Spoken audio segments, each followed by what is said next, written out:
Yon mga kabads, kamusta kayo?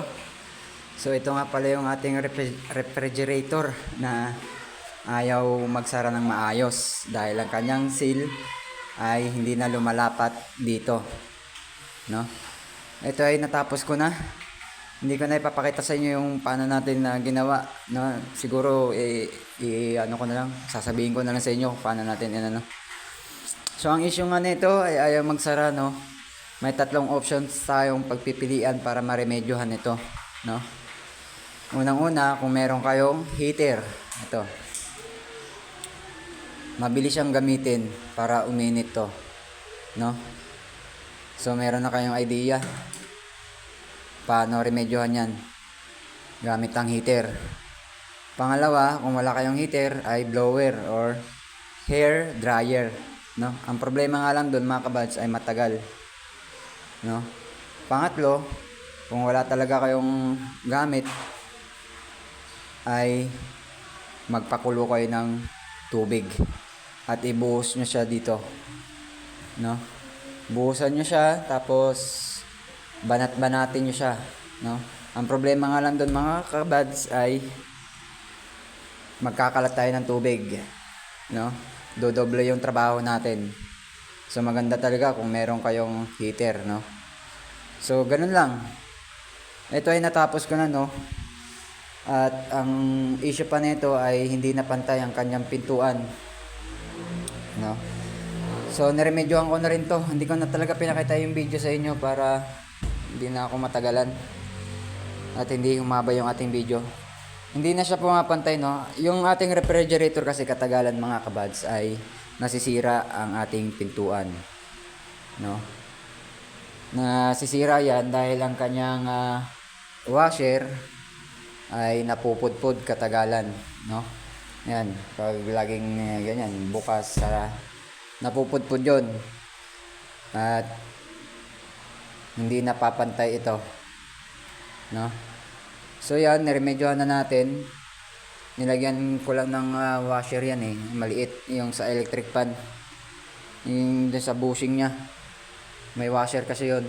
Ito niremedyohan ko na rin to mga kabads dahil nga hindi siya pantay ay kailangan natin iangat para ito ay hindi na sumingaw, no? Ayan. So nakikita nyo naman wala na siyang awang, di katulad dun sa aking in-upload na video ay mayroon yung awang at lumalabas yung kanyang preyon. So pag may awang yan, yung preyon natin ay nagtuloy-tuloy bigay ng lamig, no? Naghahanap siya ng papalamigin. So pag may butas yan ay talagang takaw sa kuryente yun, no? So yun naman ang ating habol dun na agapan natin to, no? So, yun nga, yung dito sa kanyang washer ay napupudpud yan. Ito na lang yung example ko sa inyo. Ito sa electric pan to, ito yung bushing, no? Dalawang klase kasi ang bushing, bushing na bilog at bushing na ganito may katawan. Ganito yung washer niya sa loob, nakaganyan yan. Napupudpud yan katagalan. Ngayon, pag napudpud yan, tatamaan tong dulo. Ayan ka napapansin yung awang na yan. Napupudpud yan na ano ko na to, na remedyohan ko na to. Ang ginamit ko dyan ay para maremedyohan dahil nga may bungi na yan, nilagyan ko siya ng ito, tawag dito, stick glue. Hiniwa ko siya dyan, nilapat ko sa may kanyang awang at sumakto naman siya at nilagyan ko siya ng pandikit. Yung pandikit na yun ay ano ko yun DIY ko rin yun sa susunod na video ko na lang. So hindi na yan basta-basta luluwag kasi nga naka-fix na. So yun, napapansin nyo to, yung puti na yan. Yan, DIY natin yan dahil nga lumulubog na yung ating pintuan. So gumawa ko ng washer, no? Sa baba din ganun din ang ginawa ko. Ganyan din. Tapos naiangat na natin siya at pumantay na siya. Tingnan nyo dito. Ayan. Dapat ito ay pantay dito, no? Para hindi sumingaw yung kanyang lamig. So napapansin nyo, ayan. Yan yung dulo niya. Ito ang dulo. So yan. So lapat na lapat siya. Wala nang awang yan mga kabads. Ayan. Dahil nga sa ating ginawang DIY na heater, no? Yan, pantay siya. Ayun, ganun lang yung ating remedyo, no? Hindi ko na sa inyo pinakita yung kabutingtingan ko dahil nahihirapan ako mag-video. So, naayos na natin yung rep, wala nang awang. Ito, wala na rin kung napapansin nyo. Yung in-upload kong video nung una, ay mapansin nyo dyan, ay may awang na malaki dyan. So, niremedyohan natin gamit ang heater. So, papakita ko lang sa inyo, no, kung paano natin ginawa. No? Dahil wala na nga tayong awang nakikita dito. So ito, kung napapansin nyo, may ano na siya, crack, no? May remedyo ako dyan.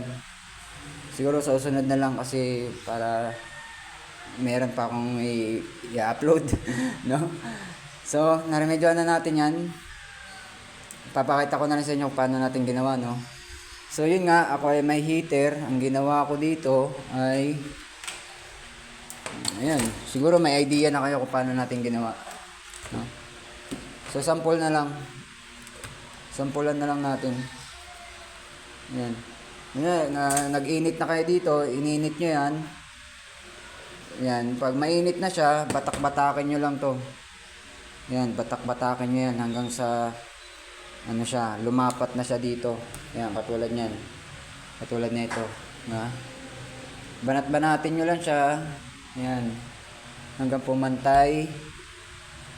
At yun na yun, okay na siya. Hindi naman siya basta-basta babalik sa kanyang pagkasira dahil ito ay pag natuyo or pag lumamig na sa kanyang pagkakainit ay fix na siya, no? Nakaganyan na siya.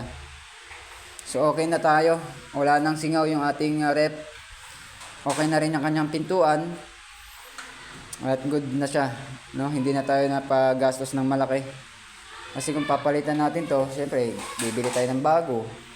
No, pwede pa naman natin siya remedyohan pansamantagalan. So, good sa tayo, no?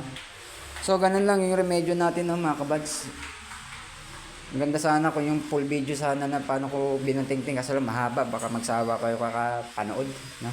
So, ganun lang. Kung wala kayong heater, hair dryer, pwede ang mainit na tubig. Ganun lang. No, ganun lang ka-issue, ganun lang kadali yung remedyo dito. Kung ganito yung issue ng inyong mga refrigerator ngayon, kasi itong rep na to ay matagal na. Kaya nagkakaganyan na yan, nagkaka-crack na yan. So dito yung ating washer, kung napapansin nyo, hindi ako gumamit ng itong mga washer na to, no? Bakal. Kasi alam nyo mga kabads, pag bakal lang kinabit natin yan, ito bakal na nga ito, kinakalawang. Pag baka lang kinabit natin na washer dyan, pag kinalawang yan at nabasa, tutulo yan dito. At pag mayroong mga butas-butas yan, papasok ang kalawang at magdamay-damay na yan dun. Katulad nito.